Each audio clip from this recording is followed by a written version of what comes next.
एक समय की बात है, एक राजकुमार था जो शादी करना चाहता था। उसके लिए चाहिए थी एक राजकुमारी। उसकी परियों ने उसे बहुत ही प्यार से पाला था, इसलिए उसकी यह प्रतिज्ञा और आग्रह था कि उसकी होने वाली पत्नी भी उसके लिए सही मायने में राजकुमारी हो। लेकिन उसके राज्य में ऐसी कोई भी राजकुमारी नहीं थी जो सही मायने में उसके लिए राजकुमारी बन सके। इसलिए राजकुमार अपनी पत्नी की तलाश में सारी दुनिया घूमने लगा। जो कोई भी राजकुमारी मिलती उसमें कोई न कोई खामी होती थी। किसी की नाक ऊंची थी तो किसी का कद छोटा था, किसी की चाल में खोट था तो किसी की आवाज में खोट था। इतनी तलाश के बावजूद भी ऐसी कोई भी राजकुमारी नहीं मिली जो वह अपनी पत्नी बना सके। वह निराश होकर अपनी राज्य लौट आया। उसने सोचा कि शायद उसके जीवन में पत्नी का सुख है ही नहीं।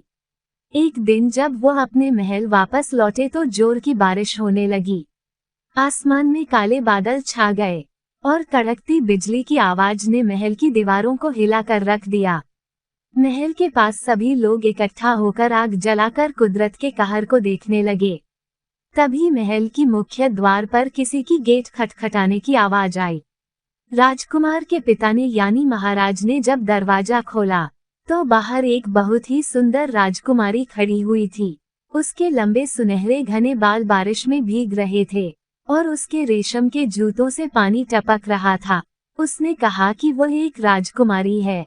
उसने कहा कि वह नजदीकी राज्य से अपने राज्य वापस लौट रहे थे। उसकी ऐसी अवस्था को देखकर महाराज को विश्वास नहीं हुआ कि वह एक राजकुमारी है। महाराज ने सोचा कि क्या वह सच बोल रही है।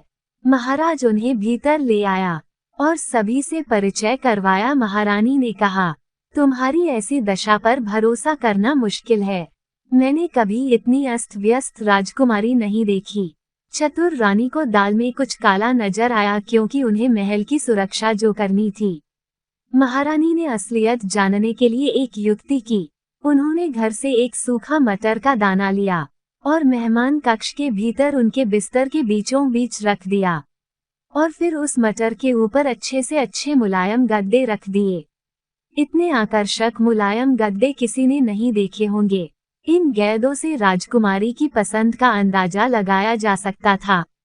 पहला गद्दा गहरा मुलायम रंग का, दूसरा बैंगनी रंग का जो अच्छे धागों से बना हुआ था, तीसरा सफेद रंग का पट्टे वाले गद्दे, स्प्रिंग वाले गद्दे, जरी वाले गद्दे, बहुत ही अच्छे और मुलायम गद्दे और सोने की धागों से बनी हुई गद्दे जिसके ऊपर अच्छे अच्छे चित्र बने हुए थे, डिजाइन बने हुए थे। मटर के दाने के ऊपर यह सारे मुलायम गद्दे रखने के बाद राजकुमारी को उस पर सुलाया गया।